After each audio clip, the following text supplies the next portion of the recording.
जब माधव दास जी को रोग हुआ, जब उन्हें भयंकर रोग हुआ, दर्शन करने नहीं जा पाए जगन्नाथपुरी, तो ठाकुर जी राजभोग की आरती करा के स्वयं आ गए। बोले माधव दास, तुम आज 3 दिन से दर्शन करने नहीं आए, रोज कुछ ना कुछ तुम मुझे पवाते थे, भोग लगाते थे, तो तुम्हारे दर्शन के लिए स्वयं में व्याकुल हो गए।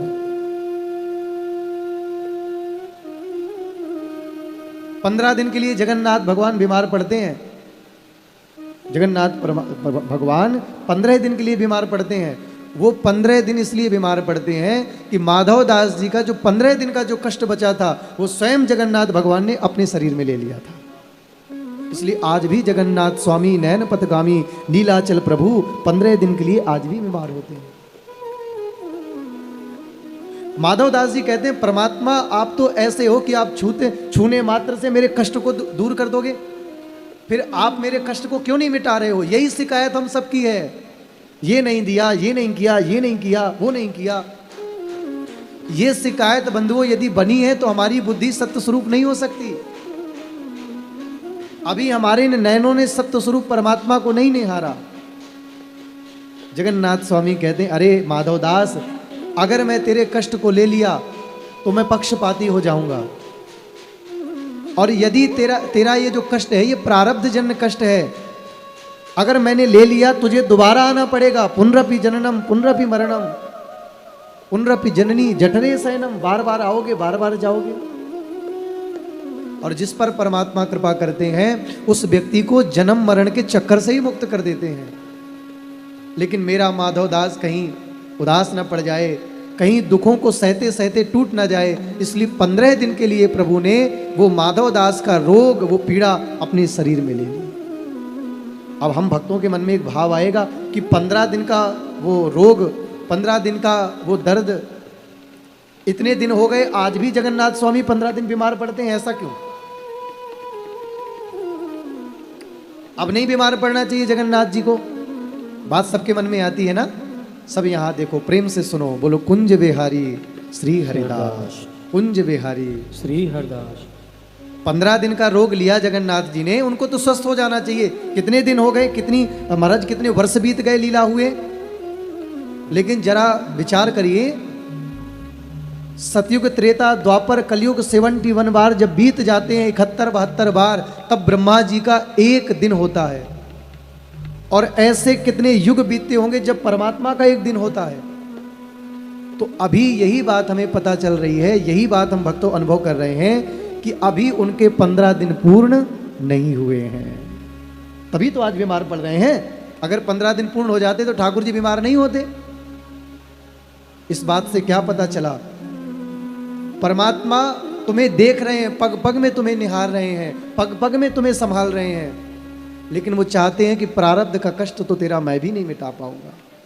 उनकी कृपा है तभी तो तुम यहां बैठे हो।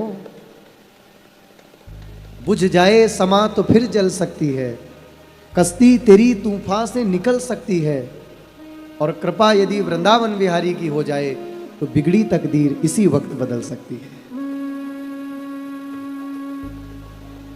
अभी हम सत्य विदित नहीं हुए हैं, अभी हम छोटी छोटी परिस्थितियों पे घबरा रहे हैं। क्यों? कई बार हमारे हिसाब से अगर हमारा जीवन ना चले ना, तो परमात्मा की इच्छा मान करके भी हमें जीवन को चलाना चाहिए। जो तुम सोचोगे वही होगा ये जरूरी तो नहीं। जैसी तुम्हारी मन स्थिति चाहेगी वैसी तुम्हारे संग स्थितियां आए ये भी जरूरी नहीं। जो मिल गया उसे याद रख, और जो नहीं मिला उसे भूल जा। प्रसन्न रहिए, प्रसादे सर्व दुखा नाम, प्रसन्नता का अनुभव करिए। प्रसाद शब्द का अर्थ ही है प्रसन्नता। आज यहां से आपको क्या मिलेगा? विश्राम होगी तो थोड़ा सा प्रसाद तो मिलेगा ही। उस प्रसाद का अपने जीवन में ये अनुभव करिए, प्रसन्नता।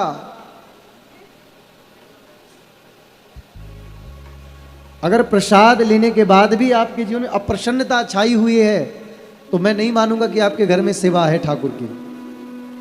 3 स्वरूप है ना ठाकुर जी के, सत्य, चैतन्य और आनंद। अब ये 3 भावों में क्या स्थिति रखनी है? जब ठाकुर जी का दर्शन करने जाइए, जिस किसी के भी आप आसक्ति हो, जिसके रस माधुरी के, राधा रमण लाल, राधा वल्लभ लाल, मदन मोहन जी, गोपीनाथ जी, राधा दामोदर जी, वृंदावन बिहारी, या किसी के यहाँ नहीं जा पाओ तो घर में लड्डू गोपाल की सेवा तो है। हाथ उठा के बताओ है या नहीं, सच सच बताओ, है ना? और कितने लोग सेवा करते हैं लड्डू गोपाल की? आपके घर के परमात्मा ही आपका दुख हर लेंगे। अभी आपकी स्थिति नहीं है दुख हरवाने लायक, अभी आपका मन हुआ नहीं है, आपका मन तो कहीं और उलझा है। कोई ये कंपट चुरा के ले जाए तो बोले 12 थी। कंपट समझते हो ना? हम जब छोटे थे तो 1 रुपए की 18 कंपट मिलती थी। वो कंपट तो एक उदाहरण है। आपके जीवन से कोई इतना भी कुछ ले जाए तो भैया तुम भजन छोड़ के पहले वहां चले जाओगे। इसको क्या कहते हैं? आसक्ति। और ऐसी आसक्ति जब तक मन में रहेगी ना तो स्वयं किसी दिन ठाकुर जी तुम्हारे घर में आ जाएंगे तब भी पहचान नहीं पाए, भगाओ जल्दी आए, भगाओ कौन आ गए। इसलिए ठाकुर जी ने सबसे पहले गोपियों को, माताओं को उन विषयों से दूर किया है जिनमें माताओं की सबसे ज्यादा आसक्ति होती है। अंजंत्यः लिम्पंत्यः, आंख का काजल, लिम्पंत्यः दूध दही, इन सबसे भगवान ने पहले आसक्ति छुड़ाई है। अभी कहीं तैयार होके जाना हो, सब कोई तैयार हो जाएगा लेकिन माताओं का श्रृंगार नहीं होता है। और सुंदर भी सबसे ज्यादा यही लगती हैं, इनका श्रृंगार करना तो स्वाभाविक है। लेकिन शुकाचार्य भगवान कहते हैं राजन परीक्षित अंजंत्यः, एक गोपी आंख में काजल लगा रही थी लेकिन बंसी की तान पड़ी गोपी के कान, गोपी भूल गई सुध बुध आन भान। बोले ये सब गोपियां कहाँ जा रही हैं? बोले नितांत एकांत शांत, जहां उनके प्रीतम खड़े हैं सब गोपियां वहां जा रही हैं। आ जगमुरन्यो नम लक्षितोद्यमाः सयत्र कांतो जबलोल कुंडलाः। गोपियां जब भागी हैं तो हवा के झरोके में कान के कुंडल हिल रहे हैं, जबलोल कुंडला। अब माताओं, अभी नाती आपका कहीं गिर जाए धूल में, मैया 60 साल की चल ना पाएगी तो भी भाग के जाएगी, छोरा गिर गए। और होना भी चाहिए, यही तो ममता है, यही तो संबंध है। ऐसा ही संबंध अपने परमात्मा से जोड़ दीजिए। जो संबंध संसार में आपको ठुकरा दिया हो या जिस संबंध को तुमने जीवन भर पाया हो, अगर वो तुम्हें नहीं मिल पाया हो, वही संबंध तुम परमात्मा से जोड़ दो। जन्म जन्मांतर का बिछुड़ा संबंध वो परमात्मा तुमको पल भर में अनुभव करा देगा।